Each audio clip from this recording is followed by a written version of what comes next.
어떻게 박수 세게 치셨어요? 네. 그래요.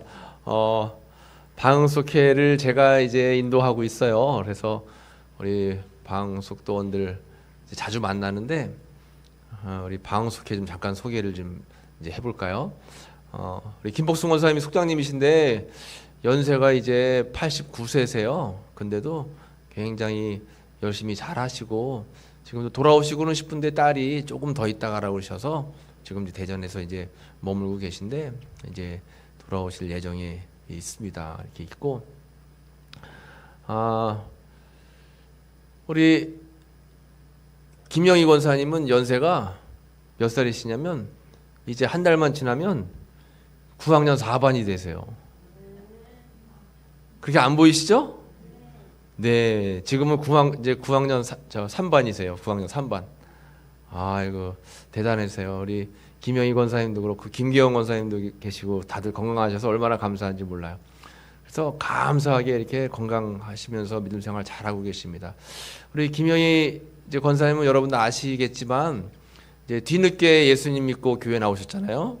그 전에는 그 불교를 엄청 굉장히 아주 심취하셔가지고 불경도 다 쓰시고 굉장히 이제 아주 절실한 불교 신자셨는데 자녀들 따님이 기도 많이 하셔가지고 그래서 꿈에도 소원이 엄마 교회 가는 거다. 자녀가 눈물로 기도하셔서 그 자녀의 기도 때문에 교회 오셔가지고 이제 교회 와서 예수님 만나니까 야 이게 진짜구나.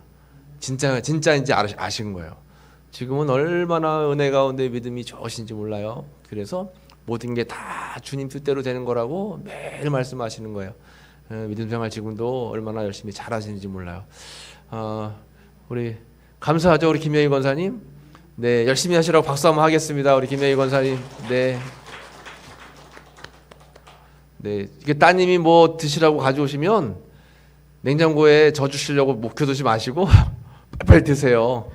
그냥 묵혀주셨다가 저 오면 주시려고 하나도 안 드시고 네, 다 드셔서 네, 건강하셔야 됩니다. 네.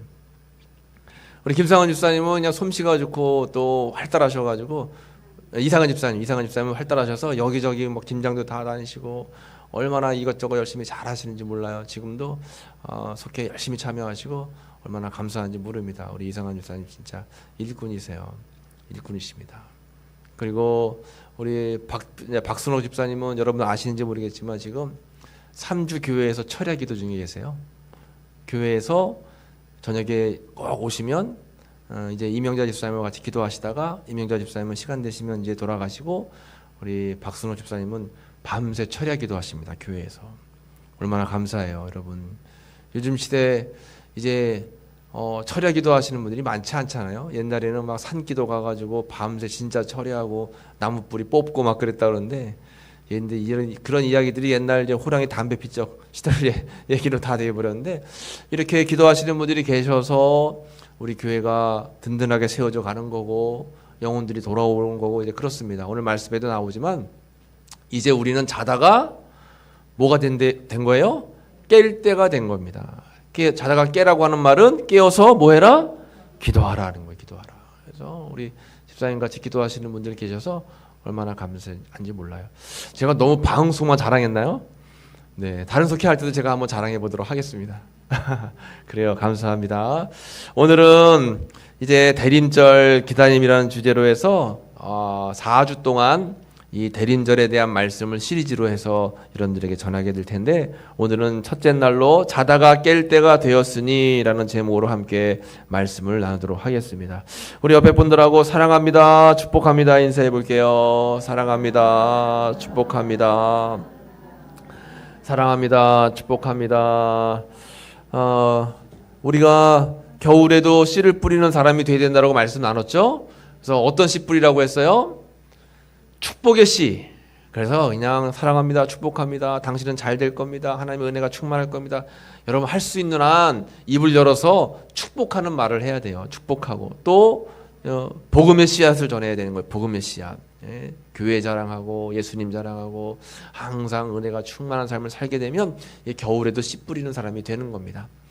여러분 우리가 우리 박보초 권사님 기도한 것처럼 어느새 12월 한 달 이제 남았어요. 12월 세월이 얼마나 빠른지 몰라요. 정말 빠르죠? 네, 그래서 10살은 10km로 가고 50살은 50km로 가고 여러분들 몇 킬로로 지금 시간이 가고 있어요? 80km, 90km 막 가고 계시죠? 네, 시간이 막 빠르게 가는데 어쨌든 시간의 주관자는 누군 거예요? 시간의 주관자는 하나님이세요. 하나님이셔가지고 천년이 하루 같고 하루가 천년 같고. 왜 예수님 재림하신다고 했는데 왜 아직도 재림하시지 않으세요? 우리가 봤을 때는 더딘 것 같아도 하나님 보시기에는 천년이 하루 같은 거예요. 우리가 나를 계산할 수가 없어요, 사람이. 어떤 때는 너가 믿는 하나님이 누군지 나에게 소개해봐라 라고 하는데 인간의 짧은 생각으로 높고 위대하신 하나님을 다 설명할 수가 없어요. 어떤 말로도 어떤 인간의 언어로도 하나님을 설명할 수 없어. 때로는요. 너무 광대하시고 위대하신 분이기 때문에 그렇다라고 하는 거죠. 어쨌든 시간은 흘러가서 1월이 시작되면 12월이 있는 것처럼 여러분 날 때가 있으면 죽을 날이 있는 거예요. 그래서 우리는 항상 마지막을 기억하며 살아가야 되는데 이렇게 예수님 오시는 재림의 때에 이 또 재림의 절기에 또 예수님 오시는 대림의 절기에 우리가 꼭 기억해야 될 오늘 본문의 말씀이 있어요. 본문의 말씀 같이 한번 읽어볼까요? 자다가 깰 때가 벌써 되었으니 밤이 깊고 낮이 가까웠으니 어둠의 일을 벗고 빛의 갑옷을 입자 했습니다. 이 말씀에 보면 세 가지 대조적인 문구가 나와요. 자는 거와 깨는 거, 밤과 낮, 어둠과 빛, 이렇게 세 가지로 나뉘어져 있어요. 근데 자는 것, 밤, 어둠은 다 같아요. 어둠이 짙어지면 그것을 우리는 밤이라고 하고 밤이 되면 뭐예요? 자는 거예요. 반대로 빛이 있으면 그것은 낮이라고 하고 그 낮에는 깨어 있는 겁니다. 그런데 이 자연의 순리, 하나님이 만들어 놓은 법칙을 거슬거나 깨면 안 되는 거예요. 이러한 우리가 12월을 맞고 대림의 절기를 맞고 또 한 해를 마감하는 시기에 우리가 꼭 기억해야 될 세 가지 질문을 우리가 하나님께서 오늘 본문에서 우리에게 하고 계신 것입니다. 첫 번째 질문, 어둠의 일을 벗어버렸나요? 라고 하는 것이 첫 번째 질문이에요. 어둠의 일을 벗어버렸나요? 오늘 성경 본문에 보면 12절 말씀에 이렇게 말씀하고 있습니다. 같이 읽어보겠습니다. 밤이 깊고 낮이 가까웠으니 그러므로 우리가 어둠의 일을 벗고 빛의 갑옷을 입자 했습니다. 밤이 깊고 낮이 가까웠으니 이것은 뭐냐면 예수님의 재림이 가까이 왔다는 거예요. 처음 믿을 때보다 훨씬 더 가까웠다는 거죠. 이런 때에 우리는 꼭 기억해야 될 것이 어둠의 일을 벗어버리는 게 중요합니다. 어둠의 일, 어두운 습관, 어두운 언어, 어두운 행실, 어두운 마음, 생각들, 자꾸 마음속에 부정적인 생각을 가지고 있는 것, 이 모든 게 다 어둠의 일이에요. 악한 마귀에게 사로잡혀 있는 것, 어둠의 일입니다. 그래서 우리가 자꾸 선포하잖아요. 긍정, 감사, 자꾸 선포하는 거예요. 사랑합니다, 축복합니다, 자꾸 선포하는 거예요. 이게 뭐예요? 우리가 어둠의 일을 벗고 빛의 사람으로 거듭나기 위해서 자꾸 주의 복음을, 주의 말씀을 주님께서 주시는 그런 은혜를 선포한다라고 하는 거죠.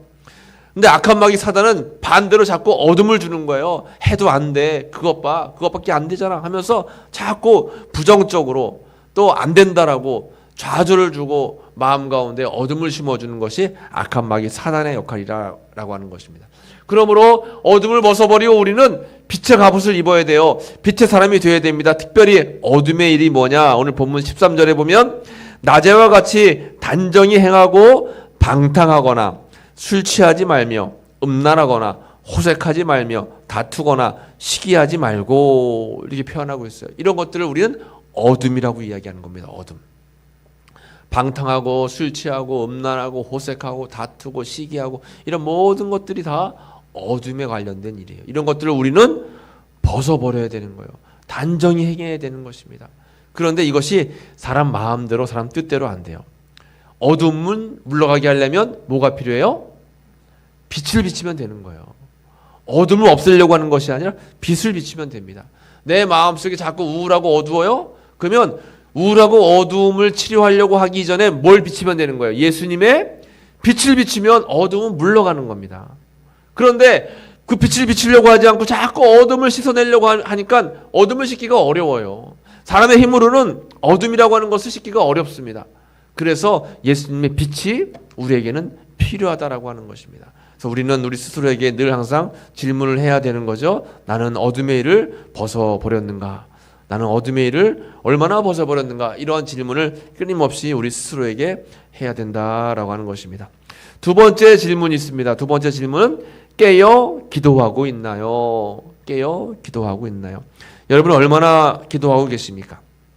오늘 본문에 보면 또한 너희가 이 시기를 알거니와 자다가 깰 때가 벌써 되었으니 이는 이제 우리의 구원이 처음 믿을 때보다 가까웠음이라. 처음 믿을 때보다 구원의 날, 예수님 재림의 시기가 가까웠어요. 그러므로 우리는 자다가 깰 때가 벌써 되었다라고 하는 것입니다. 자다가 깨는 건 아까 뭐 해야 된다고 했죠? 자다가 깬다라고 하는 것은 뭘 위해서 깨는 거예요? 기도하기 위해서 깨는 거죠. 시험에 들지 않게 깨어서 뭐해라? 기도하라. 깨어서 기도하는 거예요. 왜요? 시험에 들지 않게 하려고. 반대로 시험에 들은 것은 깨어서 기도하지 않았으면 우리가 시험에 들 수 있어요. 깨어서 기도하면 주님의 영으로 충만하기 때문에 시험이 들어올 수가 없어요. 그런데 자꾸 시험이 들어요. 자꾸 내 마음속에 뭔가 걸리고 어렵고 힘들고 이런 시험이 들어오면 다시 깨어서 우리가 기도하면 된다라고 하는 것입니다. 베드로전서 4장 7절 말씀 보면 만물의 마지막이 가까워 왔으니 그러므로 너희는 정신을 차리고 근신해서 뭐 해래요? 기도하래요. 정신을 똑바로 차리고 근신해서 기도하라라고 하는 것입니다. 왜요? 만물의 마지막이 가까웠어요. 그러므로 우리는 이 대림의 절기에 꼭 기억해야 될 것은 내가 얼마나 기도하고 있는가. 여러분 기도하는 것을 쉬고 있다면 다시 한번 여러분 깨닫고 결단해서 내가 기도의 자리에 머물러야 되겠다. 여러분 꼭 주님 앞에 간절히 다짐하시기를 축복합니다. 여러분 오늘 나눠드린 대림절 책 있잖아요. 거기에 기도문이 다 있어요. 그래서 쭉 아침이나 저녁이나 한 번씩 쭉 읽어보시고 맨 끝에 묵상 질문 기도문을 쭉 같이 한번 읽어보시고 스스로를 점검해 보세요. 그러면 그게 여러분 큰 도움이 될 겁니다. 그래서 나는 얼마나 기도하고 있나 늘 점검해 봐야 됩니다. 세 번째로 예수 그리스도의 능력을 힘입고 있나요? 나는 예수님의 능력을 얼마나 힘입고 있나요? 사람이 자기 마음대로 되는 것이 하나도 없어요. 자기 뜻대로 되는 것이 하나도 없습니다. 일주일 계획표를 쫙 이제 세워놓고 이렇게 살고 이렇게 살고 이렇게 살아야지 하고 우리가 삶을 산다고 해도 물론 뭐 계획표대로 되는 것도 있지만 꼭 항상 변수가 발생해요. 그래서 우리의 삶은 내 뜻대로 되는 것이 아니라 아버지 뜻대로 된다라고 하는 것입니다. 오늘 본문의 14절 말씀 보면 오직 주 예수 그리스도로 옷을 입고 정욕을 위하여 육신의 일을 도모하지 말라 했습니다. 오직 예수님의 옷을 입고, 이것은 뭐예요? 예수님의 옷을 입는다라고 하는 뜻은 예수님의 능력을 덧입는다라고 하는 거예요. 예수님의 능력을 덧입고 예수님의 옷을 입고 항상 어둠의 일을 벗어버리고 주님의 뜻대로 삶을 살아가는 삶이 정말 중요하다라고 하는 것입니다. 유명한 성자 가운데 어거스틴이라는 사람이 있어요.